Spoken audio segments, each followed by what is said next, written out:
Amit commerce point के YouTube के channel में आप लोगों का स्वागत है। और मैं आप लोगों से कहना चाहूँगा कि रिसिप्ट्स और पेमेंट अकाउंट, इनकम एक्सपेंडिचर यानी कि नॉन प्रॉफिट ऑर्गेनाइजेशंस का अकाउंट जो ये लेसन है, ये देखा जाए तो ये थोड़ा सा टफ माना जाता है क्योंकि 12th बोर्ड में आया है। और टफ इसलिए माना जाता है क्योंकि इसके अंदर रिसिप्ट्स और पेमेंट अकाउंट के बाद जो एडजस्टमेंट्स आते हैं उसमें बच्चे थोड़े से घबरा जाते हैं कि किस तरीके से इसको हम लोग एडजस्ट करें। कई बार देखा जाता है कि टीचर्स को भी थोड़ा समझने में भी दिक्कत आती है, लेकिन अमित कॉमर्स पॉइंट आपको यकीन दिलाता है अगर आपने इसकी सारी वीडियो, मेरी 1 video, 2nd video, 3rd video, 4th video जो भी बनेंगी, अगर आपने उसको बराबर ध्यान से देखा तो मैं आपको विश्वास दिलाता हूँ कि ये रिसिप्ट्स और पेमेंट, इनकम एक्सपेंडिचर यानी कि नॉन प्रॉफिट ऑर्गेनाइजेशन आपके लिए बहुत ईजी हो जाएगा बच्चों। और इसमें जो प्रॉब्लम आती है ना, वो तो यूँ चुटके में उड़ा दूंगा मैं। तो मेरी वीडियो को बराबर देखते रहिए क्योंकि अमित कॉमर्स पॉइंट आपके लिए बहुत ईजी सॉफ्ट में वीडियो बनाता है। तो अभी जैसे मैं आपको ये पढ़ाऊंगा ना, तो आपको देखना कितना ईजी लगेगा। तो चलते हैं हम लोग video number 2 non profit organisation की तरफ। और हाँ, एक बात और, वो तो मैं भूल ही गया, अब याद आया मेरे को। बच्चों, ये वीडियो बड़ी मेहनत से बन रही है और आप लोगों के लिए बन रही है, आप लोगों को सक्सेस करने के लिए बन रही है। इसलिए बिल्कुल भी हमारा साथ ना छोड़ें। हमारे को आपकी ज़रूरत है और आपको हमारी ज़रूरत है। जब हमें एक दूसरे की ज़रूरत है, क्यों नहीं एक दूसरे को सपोर्ट करें। इसलिए हमारे चैनल को कोई और नहीं बढ़ाएगा, आप जैसे लाखों बच्चे बढ़ाएंगे। इसलिए मुझे पूरा विश्वास है कि आप लोग मेरी वीडियो देखते हैं और उसे सब्सक्राइब, शेयर और लाइक भी करते हैं। और कमेंट जरूर करें कि वीडियो में क्या कमी है, क्या इसमें हम लोग और चेंज कर सकते हैं। हमें आपका सपोर्ट इसलिए ज़रूरी है क्योंकि आपके दिए गए व्यू से ही हमारा चैनल आगे बढ़ेगा। और हम जितने आगे बढ़ेंगे उतना बच्चों अच्छे से अच्छे बेहतरीन वीडियो हम आपके लिए बनाएंगे। और मैं इस साल बोर्ड का पेपर भी सिलेक्शन करके बनाऊंगा जो आपके लिए बहुत ज़्यादा इंपॉर्टेंट रहेगा। तो चलते हैं फटाफट वीडियो की तरफ। धन्यवाद। देखिए, जैसे कि आज ये रिसिप्ट्स और पेमेंट अकाउंट में लेके आया हूँ, तो इसके बारे में मैं सिंपल से आपको बताऊंगा कि रिसिप्ट्स और पेमेंट अकाउंट में receipts and payment account prepare किया जाता है कब? एंड ऑफ द ईयर में। बेटा, कब किया जाता है? एंड ऑफ द ईयर में। किसके ईयर ऑफ द एंड में? कैश बुक के। यानी कि जब कैश बुक आप खत्म करेंगे ना बेटा, जब कैश बुक दी एंड होगा तो ये कैश बुक की समरी है, एक तरह से बिल्कुल कैश बुक की तरह बनेगा। तो कैश बुक के खत्म होने के बाद रिसिप्ट्स और पेमेंट अकाउंट बनेगा। रिसिप्ट्स और पेमेंट अकाउंट में क्या रिकॉर्ड करेंगे? देखिए, रिसिप्ट्स और पेमेंट नाम से मालूम पड़ रहा है। आप कैश अकाउंट बनाते थे, कैश अकाउंट में क्या लेते थे? सिर्फ कैश ट्रांजेक्शन्स इंक्लूड होते थे। तो यानी कि डेबिट में कैश रिसिप्ट्स आती थी और पेमेंट होते थे क्रेडिट साइड से। सेम ध्यान रखना, जब भी पेमेंट होगा क्रेडिट साइड से होगा, जब भी रिसिप्ट होगी डेबिट साइड से होगी। ये नियम है कैश बुक का और रिसिप्ट और पेमेंट अकाउंट का। तो देखो, यहाँ पर रिसिप्ट्स और पेमेंट हम केवल लेंगे वो जो कैश में होंगे। तो मैंने कुछ नोट डाले हैं, चलो इसको देखते हैं। पहला है एडजस्टमेंट्स। एडजस्टमेंट्स बेटा कैश में नहीं है, कैश ट्रांजेक्शन्स नहीं है, इसलिए इनको रिकॉर्ड नहीं करेंगे। कौन कौन से एडजस्टमेंट्स? जैसे outstanding, prepaid, accrued income, depreciation, unearned income, ये सब हम नहीं लेंगे। क्रेडिट ट्रांजेक्शन भी इसमें रिकॉर्ड में नहीं आएंगे क्योंकि ये कैश की समरी है। रिसिप्ट्स और पेमेंट केवल कैश ट्रांजेक्शन ही रिकॉर्ड में लेगा। इसमें इनफ्लो और आउटफ्लो देखा जाएगा। इनफ्लो डेबिट में, आउटफ्लो क्रेडिट में। यानी कि रिसिप्ट डेबिट में और पेमेंट क्रेडिट में। पेमेंट से मतलब कैश कम हो रहा होगा और रिसिप्ट से मतलब पैसा बढ़ रहा होगा। ठीक है, रिसिप्ट कहाँ आएंगी? देखिए, रिसिप्ट मैंने बताया थे। अब देखो, ध्यान से सुने, रिसिप्ट चाहे लास्ट ईयर की हो, चाहे करंट ईयर की हो, चाहे नेक्स्ट ईयर की हो, ये रिकॉर्ड होंगी। इसी तरीके से पेमेंट भी लास्ट ईयर के हो, चाहे करंट ईयर के हो, चाहे नेक्स्ट ईयर को रिकॉर्ड होंगे। आपको फाइंड आउट करना होगा क्लोजिंग बैलेंस कैश और बैंक का। हम ये बना क्यों रहे हैं? What is the main objective preparing of the receipt and payment account? बिल्कुल सिंपल है, हमारे बनाने का मकसद है कि हमें कैश का यानी कि रिसिप्ट और पेमेंट का क्लोजिंग बैलेंस निकालना है। क्वेश्चन में हमें रिसिप्ट और पेमेंट अकाउंट का जो फॉर्मेट है उसमें मैं आपको बताता हूँ क्या क्या गिवन होगा। देखिए, रिसिप्ट और पेमेंट के डेबिट साइड में मैं यूँ बता देता हूँ, आप लोग को इजीली रहेगा। डेबिट साइड में देखिए कैश बढ़ रहा है, यानी कैश और बैंक का बैलेंस अगर ओपनिंग बैलेंस है तो डेबिट साइड में लिख देंगे subscriptions, donation, life membership fees, legacies, membership fees, entrance fees, endowment fund, donation to building, tournament fund, locker rent. और इसके अलावा और भी ट्रांजेक्शन है जो मैं बताना चाहूँगा, इस साइड है वो, तो मैं इस साइड आपको बताता हूँ। Receipt, interest and dividend receipt, sale of fixed assets, sale of old newspaper, proceeds, to proceeds of charity show, to dividend received, to interest received, to government grants और टू रेंट रिसिप्ट्स और any types of receipts. चलते हैं payment side की ओर। Students payment account बनाते समय payment side बनाएंगे तो ध्यान रखें कि इसमें दो पेमेंट साइड होंगी, एक तो कैपिटल रिसिप्ट्स और एक रेवेन्यू। सॉरी यहाँ पर कैपिटल पेमेंट आएगा, मैंने रिसिप्ट लिख दिया, कोई बात नहीं, पेमेंट कर देते हैं। तो यहाँ पर कैपिटल पेमेंट आ जाएंगे और यहाँ पर रेवेन्यूज पेमेंट आ जाएंगे बेटा, ठीक है, ये करेक्शन हो गया एक। कैपिटल पेमेंट वो पेमेंट होते हैं जो नॉन रिकरिंग नेचर के हो, यानी कि लॉन्ग टाइम के लिए हो, वन टाइम हो। बिल्डिंग खरीदने में, फर्नीचर खरीदने में, इन्वेस्टमेंट करने में, बुक खरीदने में, प्लांट खरीदने में, स्पोर्ट्स मेटल खरीदने में और टूर्नामेंट एक्सपेंसेस, ये सारे बड़े पेमेंट के एक्सपेंसेस है जो पेमेंट साइड में वन टाइम आएंगे। अब रेवेन्यू पेमेंट वो होते हैं जो रिकरिंग नेचर के होंगे, यानी कि जो बार बार डे टू डे या मंथ टू मंथ बार बार होंगे, यानी कि रिकरिंग नेचर, जैसे कि सैलरी, मानदेय देना, हॉर्नियम, रेंट एंड टैक्सेस। चलते हैं आगे की तरफ। Printing stationery, advertisement, electricity, insurance, postage telegram, audit fees, municipal taxes, price distributions, charity show expense, office expense, ये सारे खर्चे मैंने रिकरिंग नेचर बताए। अब आप देखिए रिसिप्ट साइड के डेबिट में जितनी भी चीज़ें सबको जोड़ लीजिए, यानी डेबिट साइड प्लस कर लीजिए और क्रेडिट साइड का टोटल यहाँ पर लेस कर लीजिए, कैश और बैंक का क्लोजिंग बैलेंस आ जाएगा। देखते हैं कैसे। देखिए डेबिट में मुझे ओपनिंग बैलेंस मिला कैश का, उसके बाद मुझे सारी रिसिप्ट्स मिली जो मैंने बताई थी, उनको मैंने ऐड कर दिया। उसके बाद क्रेडिट साइड में मुझे सारे एक्सपेंस मिले, ठीक है, यानी कि पेमेंट मिले, उनको मैंने यहाँ से लेस कर दिया, यानी कि पेमेंट मेरे कैश को कम कर रहा है, रिसिप्ट्स मेरे कैश के बैलेंस को बढ़ा रही है। तो रिसिप्ट्स कैश के बैलेंस को बढ़ाएगी तो प्लस कर देंगे और पेमेंट माइनस कर देंगे, मेरा बचा हुआ क्लोजिंग बैलेंस आ जाएगा। तो ये एक समरी बताई थी मैंने आप लोगों को और आई होप आपको समझ में आया होगा। चलते हैं एक छोटे से प्रैक्टिस क्वेश्चन की तरफ और समझते हैं रिसिप्ट्स और पेमेंट अकाउंट क्या होता है। देखिए रिसिप्ट्स और पेमेंट अकाउंट में आप देखें इसका नेचर किस प्रकार का है। रिसिप्ट्स और पेमेंट का नेचर होता है रियल अकाउंट का। किसका होता है? Real account. ये नॉमिनल नहीं है।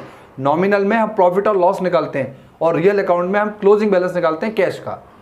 कैश बेसिस ट्रांजेक्शन नहीं रिकॉर्ड होंगे, एक्रूअल बेसिस के ट्रांजेक्शन्स नहीं आएंगे क्योंकि ये क्रेडिट ट्रांजेक्शन्स को इंक्लूड नहीं करता। अब एक क्वेश्चन है कि from the following information preparing A receipt और पेमेंट अकाउंट। यहाँ पे कुछ ट्रांजेक्शन दिए मैंने। ओपनिंग बैलेंस कैश का दिया है 8,500, सब्सक्रिप्शन दिया है current year, last year, next year का 30,000, 30,000, 2,000, 1,000, लाइव मेंबरशिप फीस दी है 7,000, investment 3,000, honorarium 1,000, postage telegram 2,000, audit fees 500, donation 600, entrance fees 1,000,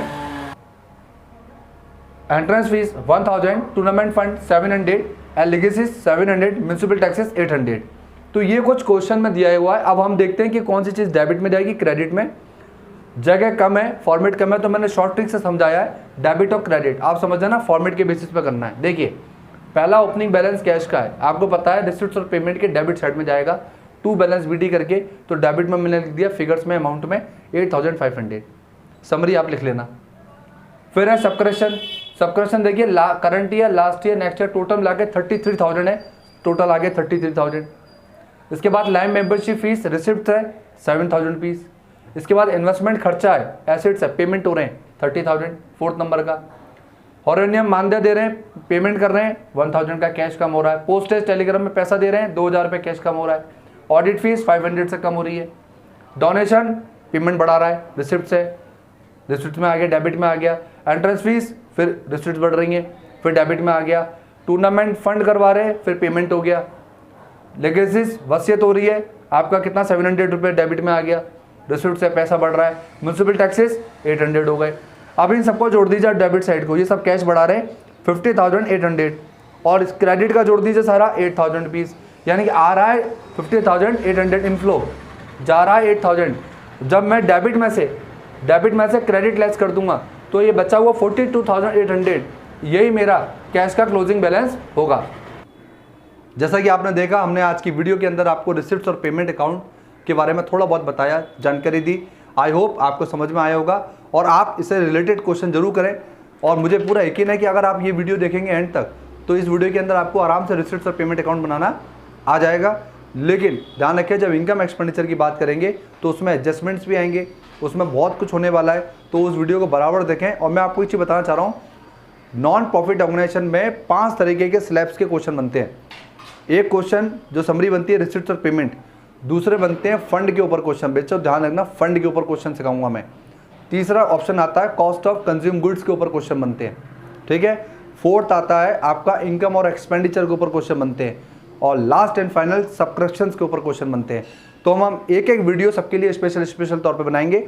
इसके बाद की वीडियो में मैं सिर्फ और सिर्फ आपको फंड के बेस के नॉन प्रॉफिट ऑर्गेनाइजेशन की जो लास्ट की वीडियो थी वो फर्स्ट वीडियो थी, और ये सेकंड वीडियो हम कंटिन्यू कर रहे हैं। इससे पहले जस्ट इसी वीडियो में मैंने आपको रिसिप्ट्स और पेमेंट अकाउंट के बारे में बताया, और अब मैं आपसे इनकम एक्सपेंडिचर के बारे में डिस्कस करूंगा। इसके बाद मैं आपको इसके वर्किंग नोट बनाना सिखाऊंगा, प्रैक्टिकल कैसे बनाते हैं। तो चलते हैं इनकम एक्सपेंडिचर की ओर। देखिए अमित कॉमर्स पॉइंट, आज आप लोगों को इनकम एक्सपेंडिचर जो कि क्लास 12 का चैप्टर है उसके बारे में बताऊंगा मैं आपको। क्लास 12, ठीक है ना, और सीबीएसई बोर्ड या आरबीएसई दोनों में चलेगा। Expenditure amount, income amount, format है इनकम एक्सपेंडिचर अकाउंट। देखिए एक्सपेंडिचर और इनकम, मैं आपसे एक चीज़ जानना चाहता हूं कि घबराहट तो बहुत हो जाती है हम लोगों को, अगर कोई चीज़ नहीं आती है, लगता है अब हम क्या करेंगे, अब हमें क्वेश्चन नहीं आ रहा है, हम क्वेश्चन को कैसे समझें, ये इनकम एक्सपेंडिचर क्या होता है, हम तो समझ में नहीं आ रहा। बेटा समझ में तो बिल्कुल ईजी है।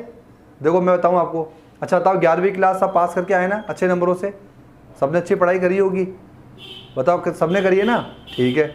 अब मुझे बताओ कि किस किसने आपने फाइनल अकाउंट पढ़ा था, सभी ने पढ़ा होगा, जिसमें ट्रेडिंग अकाउंट बनाते थे, प्रॉफिट और लॉस और बैलेंस शीट बनाते थे ना आप लोग, आप ही बनाते थे, मैं तो नहीं बनाता था।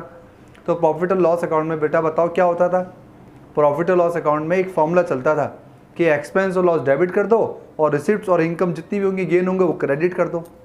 और हमें पता था कि हम प्रॉफिट और लॉस अकाउंट से 11वीं क्लास में नेट प्रॉफिट और नेट लॉस निकालते थे, और नेट प्रॉफिट हम लोग कहाँ से निकालते थे, डेबिट साइड से, मतलब क्रेडिट माइनस डेबिट, और लॉस कहाँ से आता था, डेबिट माइनस क्रेडिट। और ये नेट प्रॉफिट और नेट लॉस कहाँ जाता था, कैपिटल में, यानी कि बैलेंस शीट में, और वहाँ जाके क्या होता था, ये ऐड हो जाता था या लेस होता था। जैसे नेट प्रॉफिट होगा तो ऐड और नेट लॉस है तो लेस। अब मेरी बात सुनना ध्यान से, जो प्रॉफिट और लॉस अकाउंट था वो बनाती हैं फर्में, कॉर्पोरेट फर्में, जो कोई प्रोटेक्शन करती हैं, माल बेचती हैं। भाई हम तो नॉन प्रॉफिट ऑर्गेनाइजेशन बना रहे हैं साहब। तो ध्यान रखना कि आप जितने भी एक्सपेंस और लॉस थे उनको तो बना दो एक्सपेंडिचर, और जितने भी आपकी रिसिप्ट्स और गेन क्रेडिट हो रहे थे उनको बना दो इनकम। अब दो फॉर्मूला लगाओ, एक्सपेंडिचर का मतलब एक्सपेंस और लॉस तो डेबिट ही होंगे ना, हम डेबिट ही कर रहे हैं, और इनकम का मतलब प्रॉफिट और गेन, यानी कि प्रॉफिट और गेन हम क्रेडिट कर रहे हैं, हम वही तो कर रहे हैं। अब सेकंड क्वेश्चन, रिसिप्ट और पेमेंट अकाउंट बनाया था, इसमें एडजस्टमेंट्स और क्रेडिट ट्रांजेक्शन नहीं आते थे, लेकिन ये एक्यूरेट बेसिस पर बनता है, इसमें हम लोग एडजस्टमेंट्स और क्रेडिट ट्रांजेक्शन लेंगे। देखिए जैसे सैलरी है, सैलरी में आउटस्टैंडिंग दो होती हैं, एक तो ओपनिंग आउटस्टैंडिंग है, क्लोजिंग आउटस्टैंडिंग। क्लोजिंग आउटस्टैंडिंग हमारे करंट ईयर से रिलेटेड है तो हम ऐड करेंगे, ओपनिंग आउटस्टैंडिंग हमारे लास्ट ईयर से रिलेटेड है, हम लेस करेंगे। ओपनिंग एडवांस, जो ओपनिंग एडवांस का मतलब ये होता है, यदि मैं 2005 में काम कर रहा हूँ और कोई व्यक्ति मुझे 4 में, ध्यान से सुना, 4 में 2004 में मुझे कोई पैसा दे रहा है एडवांस में, तो बेटा वो 2004 का नहीं है, 2005 का है, ठीक है। एक एग्जांपल और लो, मान लो कोई किराएदार है जो मकान मालिक के पास जाता है, 2 कमरे रेंट पे लेता है 3000 रुपये में, और वो पूरे साल भर का किराया एडवांस दे देता है। तो आप मुझे बताओ क्या 11th मंथ का जो दिया हुआ एडवांस है उस मंथ से रिलेटेड है जिस मंथ में वो दे रहा है, नहीं है। इसी तरीके से आपको समझना है कि ओपनिंग एडवांस तो ऐड होगा, लेकिन प्रेजेंट में मतलब 2005 में यदि कोई व्यक्ति एडवांस दे रहा है तो वो 5 का नहीं 6 का है, और हम काम कर रहे हैं 2005 में, तो 4 में दिया हुआ एडवांस ऐड होगा, 5 में दिया हुआ एडवांस 6 का इसलिए माइनस होगा। तो ये आपके सामने ओपनिंग एडवांस क्लोजिंग एडवांस हो गया। ओपनिंग क्रेडिटर बेटा लेस होते हैं क्योंकि लास्ट ईयर के हैं, और क्लोजिंग क्रेडिटर ऐड होते हैं क्योंकि बेटा करंट ईयर के हैं। तो ये 3 एडजस्टमेंट्स इस वैल्यू में ऐड कर दो, और इन सबको ऐड करके यहाँ आ जाएगा, इन सबको ऐड करके इसमें से लेस करके आंसर बाहर, ठीक है। जैसे एग्जांपल, मुझे सैलरी दे रखी है 10,000 मान लो, और इन तीनों को मैंने ऐड किया तो आया 3000, तो इनको जोड़ दूंगा तो कितना आ जाएगा मेरा टोटल 13, कितना आ जाएगा 13,000, और इन तीनों को जोड़ा तो आगे मेरा मान लीजिए 6,000, तो मेरा आंसर कितना आएगा 7,000 रुपीज़ आंसर आ जाएगा। ऐसे करना है। फिर rent and printing stationery, honorarium, depreciation, repair, audit fees, loss on sale of fixed assets, stationery, sports material, insurance में से लेस प्रीपेड, बाकी इधर आ जाएगा। अब बाय साइड में देखो इनकम आएंगी, सब करेक्शन में बेटा करंट ईयर का सब करेक्शन लेना हमेशा, ध्यान रखना, अगर टोटल सब्सक्रिप्शन दे रखा है लास्ट ईयर, करंट ईयर और नेक्स्ट ईयर, तो आप ध्यान रखना लास्ट ईयर नहीं लेना है, नेक्स्ट ईयर नहीं लेना है, हमें लेना है करंट ईयर का। तो करंट ईयर का आगे सब्सक्रिप्शन मैं जब क्वेश्चन कराऊंगा ना तब समझाऊंगा आपको। इसमें ऐड कर दो आउटस्टैंडिंग करंट ईयर। हमेशा ध्यान रखें इनकम एक्सपेंडिचर में करंट ईयर आएगा, लास्ट ईयर और नेक्स्ट ईयर नहीं आएगा। तो आप करंट ईयर ऐड कर दो। अगर कोई व्यक्ति आपको एडवांस दे रहा है वो भी लास्ट ईयर में, तो वो लास्ट ईयर का नहीं है बेटा, वो करंट ईयर का, इसलिए प्लस होगा। और कोई एडवांस आपको करंट ईयर में दे रहा है तो वो करंट ईयर का नहीं है, वो नेक्स्ट ईयर का, इसलिए माइनस होगा। बाकी आंसर बाहर ये आ गया। फिर donation, legacies, entrance fees revenue वाली लेनी है, कैपिटलाइज नहीं। Live membership fees, locker rent, hall rent, sale of fixed assets, profit on sale of fixed assets इधर आएगा और loss on sale of fixed assets इधर आएगा। एक्सपेंड लॉस है इसलिए, ठीक है। बाकी के यहाँ पे एडजस्टमेंट्स मैंने क्रेडिट साइड के और ले लिए हैं, इंटरेस्ट और इन्वेस्टमेंट्स, मिसलेनियस रिसीट्स और डिविडेंड रिसीट्स। तो ये सारी चीज़ें आप टोटल कर लीजिए, ठीक है। ये जो रिसिप्ट्स हैं, सॉरी ये पेमेंट नहीं है, सॉरी ये रिसिप्ट्स हैं, तो कोई बात नहीं, ये टू साइड में आएंगी। चलो, यानी कि यहाँ पर जो आपका नहीं सही है बेटा, बाई साइड में आएगा ना, इंटरेस्ट और इन्वेस्टमेंट रिसिप्ट्स ही है, मैं थोड़ा कंफ्यूजन हो गया था, मिसलेनियस रिसिप्ट्स और डिविडेंड रिसिप्ट्स। अब देखो ये सारा टोटल आप जब करेंगे ना तो ये कहलाएगा एक्सपेंडिचर का टोटल और ये कहलाएगा इनकम का टोटल। अब इनकम का टोटल कर लीजिए और एक्सपेंडिचर का कर लीजिए। अगर इनकम ओवर देन एक्सपेंडिचर से, ध्यान सुनना, इनकम का टोटल यहाँ पे 1 लाख आ रहा है मान लो, और एक्सपेंडिचर का टोटल यहाँ पे 80,000 आ रहा है, तो यहाँ पे क्या करेंगे हम लोग, 1 लाख लिखेंगे माइनस 80,000, तो हमारा आंसर कितना आएगा 20,000 रुपीज़।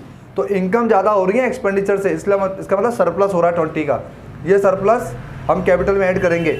अब उल्टा कर दीजिए, मान लीजिए एक्सपेंडिचर हो रहे हैं मेरे 1 लाख के और इनकम कितनी अर्न कर रहा हूँ 80,000, तो मेरा 20,000 क्या हो गया, ये डिफिसिट हो गया बेटा, लॉस हो गया। क्या हो गया, डिफिसिट हो गया, तो ये कैपिटल में से माइनस होगा। ये फॉर्मेट है इनकम एक्सपेंडिचर का, और इसमें कोई भी प्रॉब्लम अगर आ रही है तो ये सिंपल सा फॉर्मेट आप समझ लेंगे ना वीडियो देख के, तो आपको आई थिंक समझ में आएगा। Income expenditure account P&L account की तरह बिल्कुल कॉपी किया जाएगा, बस फर्क इतना है कि वहाँ नेट प्रॉफिट नेट लॉस निकलता था, यहाँ अंतर इतना आ गया है कि सरप्लस और डिफिसिट निकलेगा। चलते हैं हम आगे की तरफ। Thank you. देखिए कुछ इसके नोट्स हैं जो स्पेशल नोट्स में जाएंगे, हाईलाइट में जाएंगे, इसको समझें आप लोग, ठीक है। सरप्लस का मतलब होता है प्रॉफिट, सरप्लस का मतलब प्रॉफिट, और सरप्लस कहाँ से निकलेगा, डेबिट साइड से, ठीक है, यानी कि इनकम माइनस एक्सपेंडिचर से। सरप्लस कहाँ आएगा, कैपिटल में, कैपिटल फंड में ऐड होगा, बैलेंस शीट में मतलब, ठीक है। डिफिसिट का मतलब लॉस, कैपिटल फंड में से माइनस होगा, कैपिटल को कम कर रहा है।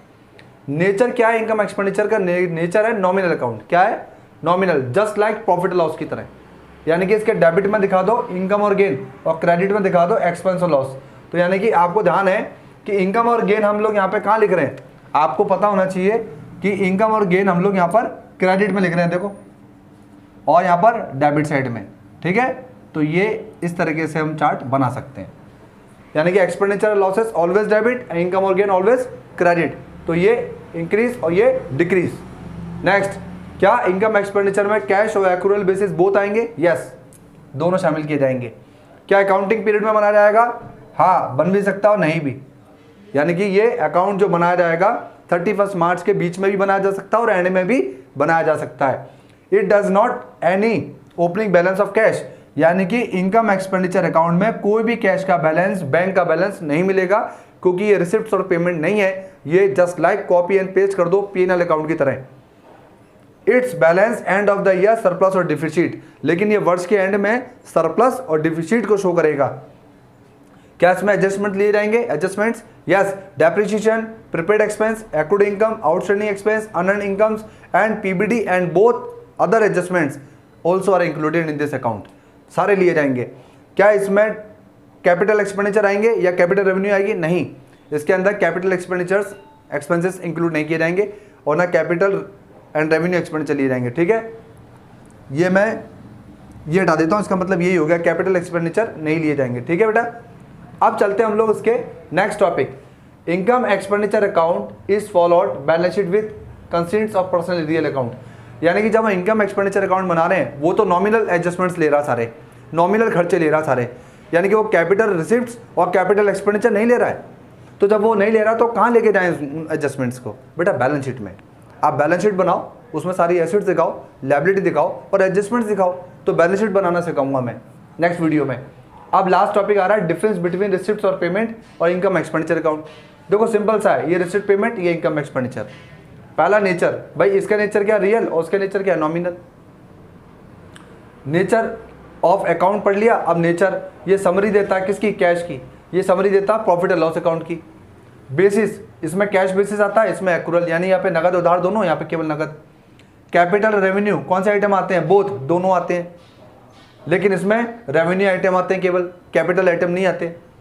पीरियड, ये last year, current year, next year सभी को लेता है, लेकिन ये केवल करंट ईयर को लेता है, सिर्फ करंट ईयर, ध्यान रखना, ठीक है। ओपनिंग बैलेंस, यहाँ पे कैश और बैंक का ओपनिंग बैलेंस मिलता है, लेकिन यहाँ पे कोई भी इस प्रकार का बैलेंस नहीं मिलता। सेल्स, इसमें रिसिप्ट्स डेबिट में, पेमेंट क्रेडिट में आते हैं, लेकिन यहाँ पर उल्टा है, डेबिट में एक्सपेंडिचर आएंगे और क्रेडिट में इनकम आती है। यानी जो रिसिप्ट्स और पेमेंट की डेबिट है वो इसकी क्रेडिट है, और जो रिसिप्ट पेमेंट अकाउंट की क्रेडिट है वो यहाँ पर डेबिट है, ये ध्यान रखना है आपको, ठीक है। क्लोजिंग, कैश और बैंक का क्लोजिंग बैलेंस निकाला जाता है रिसिप्ट्स और पेमेंट अकाउंट में, ठीक है, लेकिन यहाँ पर क्लोजिंग बैलेंस सरप्लस और डिफिसिट निकलते हैं।